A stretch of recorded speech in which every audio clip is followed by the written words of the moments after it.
Y una de las investigaciones que hice fue una que se llamó "No quiero envejecer".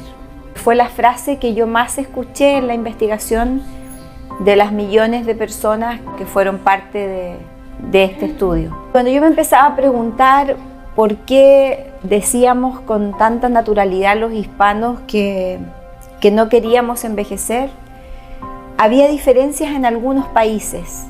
No todos los países tenían la misma relación. Pero cuando yo preguntaba por qué no querían envejecer, en algunos países, particularmente de América del Sur, yo soy chilena, yo siempre digo que vivo en el culo del mundo, donde el planeta se está cayendo, ahí está Chile, digamos, bien abajo, cerca de la Antártica. Y en esa zona del mundo, yo todas las investigaciones que he hecho las he hecho en el mundo hispano. Se asociaba en algún momento en algunos países, me decían que no querían envejecer porque asociaban la vejez a soledad, pobreza y enfermedad.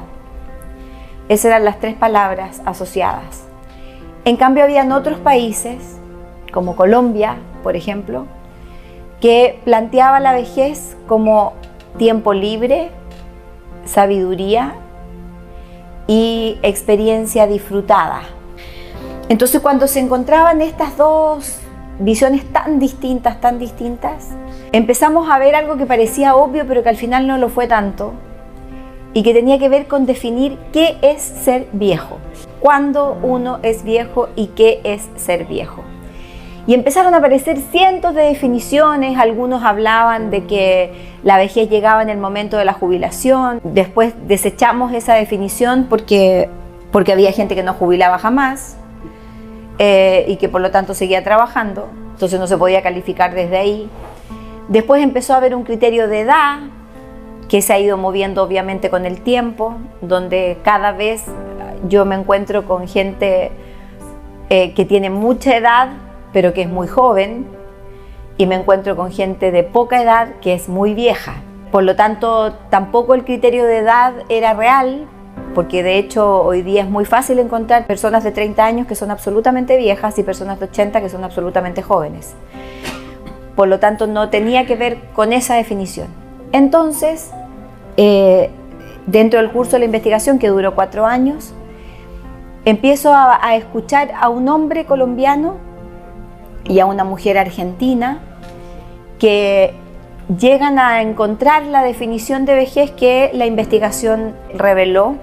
Particularmente, ser viejo para este hombre colombiano y para esta mujer, que al final fue validada como la definición, ser viejo equivalía a cuando los recuerdos son mayores que los proyectos. Cuando hay más recuerdos, más cosas que recordar y menos que hacer, empieza a aparecer la vejez. Y por lo tanto, dentro de eso también pasaba que la vejez también tenía que ver con la dependencia, cuando yo ya dependía físicamente de que otro me cuidara. Pero resulta que también me di cuenta que habiendo gente que tenía esa dependencia, era más joven que muchos de 30, entonces tampoco me servía como definición. Por eso que al final quedó puesta en la investigación, y si alguno de ustedes en algún momento puede leer el libro que se llama "No quiero envejecer", quedó puesta como esto, como cuando los recuerdos superan a los proyectos. Y esto tiene algo que ver con un tema que no es menor, que tiene que ver con el tema del movimiento, porque cuando yo recuerdo, siempre recuerdo sentado. Es súper difícil recordar en movimiento. Entonces, cuando yo me dejo de mover, porque estoy recordando, o estoy hablando de lo que viví, y por lo tanto centrada en el recuerdo, me empiezo a enfermar.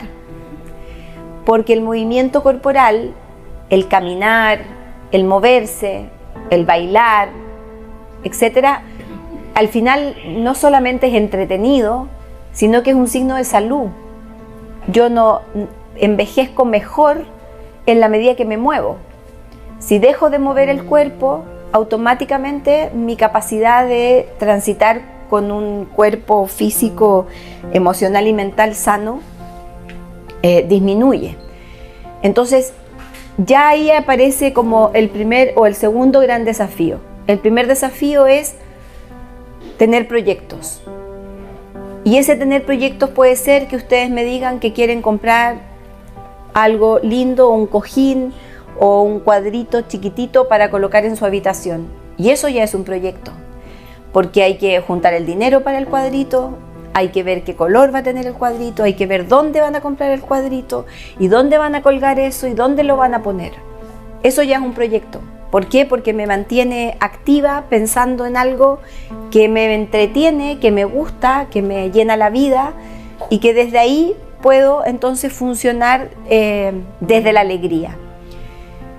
Ese es el primer desafío, que los invito o las invito a tener proyectos, a que diseñen sueños, aprender a bailar, tango o alguna otra cosa que quieran hacer, el poder a lo mejor cambiar algo del colorido de la ropa, todas esas cosas que parecen muy pequeñas me mantienen en movimiento y en la medida que yo las empiezo a soñar y las pongo activas, puedo de una u otra forma generar nuevas ideas.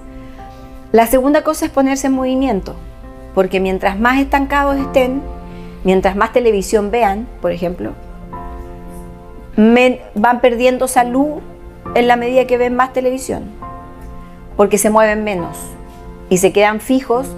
Y además hoy existe una enfermedad social que se las transmito para que la cuiden, que es que estamos intoxicados de información.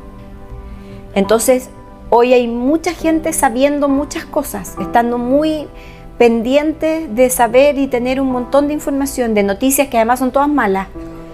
Entonces, cuando yo veo noticias, yo me intoxico de cosas negativas que no puedo cambiar, que no sea solo asustarme.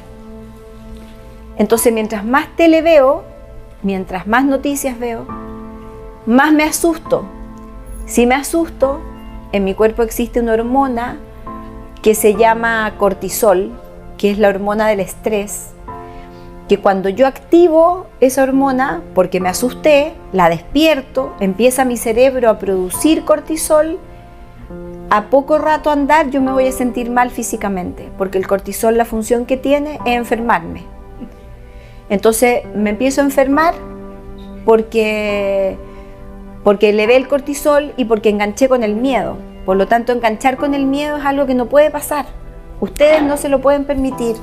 Para poder mantenerse sanas y sanos, tienen que tratar de no tener elementos que los enojen, estresen o les den miedo. Y por eso que las noticias son un pésimo consejero. Y por eso que mientras menos noticias vean, mejor. Más sanos, más contentos y más aliviados van a estar.